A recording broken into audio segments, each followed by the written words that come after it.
Hello everybody and welcome back to Screen Stars. I'm here today to review the 2015 found footage horror movie Area 51, a film that is directed by the same director that brought us Paranormal Activity and is produced by Jason Blum from Blumhouse. So it's got pretty decent pedigree going on, this film, and this is another found footage film that was recommended to me. I'm still working through my list of found footage movies, so that top 10 list will be coming in the next couple of weeks, hopefully. And after watching the trailer for this one, I thought this looked pretty good, pretty interesting, so I thought I'd give it a go. And what do I think of Area 51? Well, I thought it was okay, actually. I thought the relevance of this that really worked. And it had some issues as well, as many found footage movies do. And what's this film about? Well, there are three friends, three men, three friends who go to a party one night, and for some reason the camcorder in this party, which didn't make a lot of sense, but we'll gloss over that bit. And then I think he's called Reed at this party kind of goes AWOL, and then they find him wandering blankly along the streets, and then it shoots forward 3 years, and then you get all these interviews, as you do with these type of movies, with people that knew these three guys, and they're all sort of saying, well, this Reed, he went from being really dependable and reliable and then he just became obsessed with UFOs, and they wouldn't go missing, there's no reason for him to go missing, and nobody's giving us any answers. So you get all that interview footage with friends and family, and then it cuts to the movie, basically. So it cuts to 3 years later, and it shows them what happened to these three guys. And they put a plan in action. They're going to go to Area 51 and basically try and break in. So they head off. There's two that are really keen, one who's not, but he's going anyway because he doesn't think they're going to go through with it. Along the way they meet up with a couple of people who've got more information about Area 51 that give them a few tips and tricks and clues. They tail some guy from this secret airport to his house, and then for some reason they decide to break into his house and steal his security pass, which was a bit bizarre. I mean, as much as I might want to go somewhere, I wouldn't break into somebody's house to do it. But there you go again, that was another one of my little problems with this movie.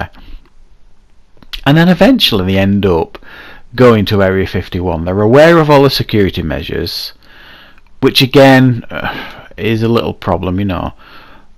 If Area 51 was so well protected and so secure, the only security measures they would be aware of are the ones that the government would let them be aware of, basically.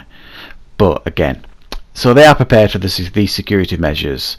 Heat detectors, they put on these suits that blows this gas through them that protects them from the heat detectors because they can't see them through these suits. They're taking these tablets, I can't remember what it was, to stop them showing up on another sensor. So they're all well prepared. They go out to Area 51 and they're joined by this woman whose father used to work at the base and ended up being killed, and she helps them along the way, so she wants to go as well. So there's 4 of them in total. They go to Area 51 and they break in successfully, and you can imagine the kind of stuff that comes next. So that's the basic story and premise of Area 51. Like I say, while I enjoyed the setup, I thought this film did a good job of setting up the characters. You got to know them pretty well, and they did a quite good job with the setup. It was a bit of a slow burn in a sense, but they took that time to build it up, and they gave you a few other things to watch. Like I said, they had breaking into the house thing and meeting up with these Area 51 so-called experts, giving them all these tips and tricks. So they build up, and I quite enjoyed it, actually. I can see how some people wouldn't, but I quite enjoyed it. I like it when they take the time to do that, so you cared about these characters, basically. Strangely, when they actually broke into Area 51, it went through a strange 10 or 15 minutes of it was unfocused and it didn't engage me, and that's the part that should have really grasped me.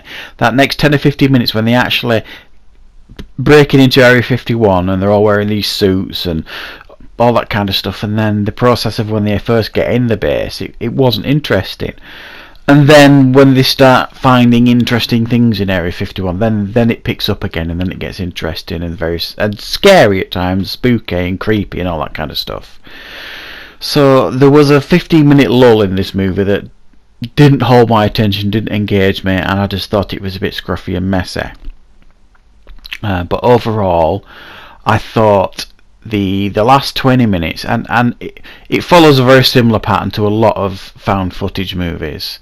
The setup and all this kind of stuff, and then the manic last 20 minutes basically, where the charging around, there's cameras flipping all over the place, you're confused, you're nauseated.